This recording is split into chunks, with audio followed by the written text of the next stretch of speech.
আলা হযরত রাদিয়াল্লাহু তাআলা আনহুকে প্রশ্ন করা হলো, আল্লাহ ওয়ালাদের মাজারের উপরে গুম্বাদ তৈরি করা যাবে কি যাবে না? কাকে প্রশ্ন করা হলো? আলা হযরত। এখন কিছু লোকের ধারণা কি, যত পাক্কি কবর আছে, গুম্বাদ আছে, সব ভেঙে চুরমাচার করে দাও। আপনারা হয়তো অনেকে হোয়াটসঅ্যাপ ইয়াতে দেখে হবেন, ফেসবুকের মধ্যে বা ইউটিউবের মধ্যে, যত পাক্কি উঁচু কবর আছে ভেঙে দাও। কেন? বলছেন নবী পাকের হাদিস মুসলিম শরীফের মধ্যে, নবী পাক বলছেন, আলী যাও, যত উঁচু কবর মূর্তি আছে সব ভেঙে সাফ করে দাও।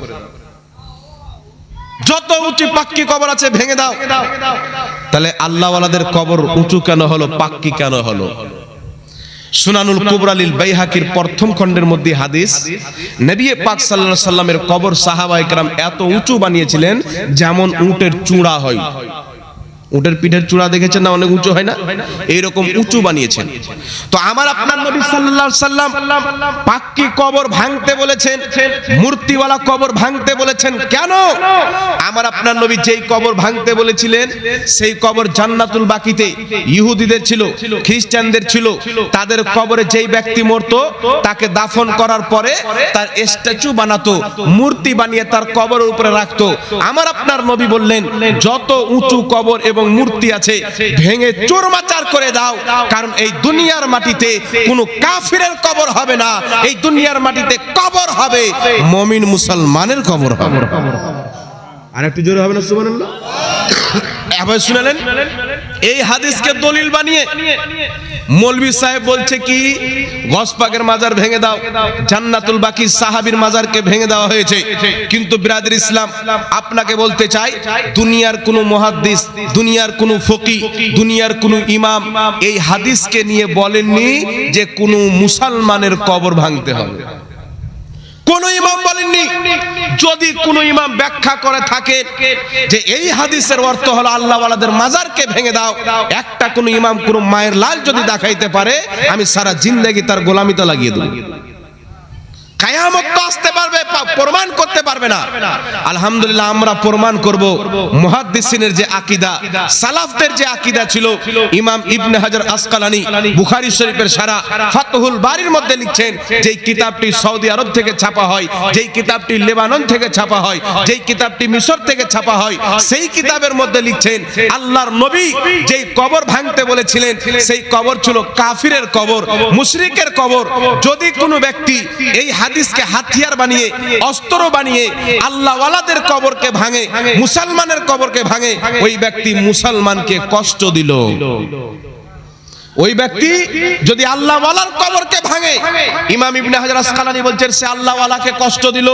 আর যেই ব্যক্তি আল্লাহ ওয়ালাকে কষ্ট দেয়, হাদিসটি বুখারী শরীফের মধ্যে টানাটান সহিহ হাদিস, রাসূল পাক বলছেন, ইন্নাল্লাহ তাআলা ক্বাল মান আদালি ওয়ালিয়ান ফাকাদ আযানতুহু বিল হারব। যেই ব্যক্তি, আল্লাহ বলছেন, আমার ওলিকে কষ্ট দিল, আমি আল্লাহ তার সাথে যুদ্ধ ঘোষণা করলাম। যারা আল্লাহ ওয়ালার মাজার ভাঙতে চায়, তারা আল্লাহ ওয়ালাকে কষ্ট দিল, তারা প্রস্তুতি নিয়ে যেন কবরে যায়, তাকে যুদ্ধ করতে হবে আল্লাহর সাথে। আল্লাহর যুদ্ধ কি অস্ত্র নিয়ে নয়, আল্লাহর যুদ্ধ হলো জাহান্নামের জ্বলন্ত আগুনে তাকে জ্বালাবে। দুনিয়াতে যেমন লকড়ি জ্বালানো হয়, কয়লা জ্বালানো হয়। এবার চলে আসেন বিরাদর ইসলাম, আল্লাহ ওয়ালাদের মাজারের উপরে গুম্বাদ তৈরি করা যাবে কি যাবে না? বুখারী শরীফের মধ্যে হাদিস, হযরতে ফাতেমা সুগরা রাদিয়াল্লাহু তাআলা আনহা, হযরতে সাইয়্যিদানা হাসান মুসান্না রাদিয়াল্লাহু তাআলা আনহুর কবরে 1 বছর পর্যন্ত তাবু খাটিয়েছিলেন। তাবু মানে জানেন তো আপনারা?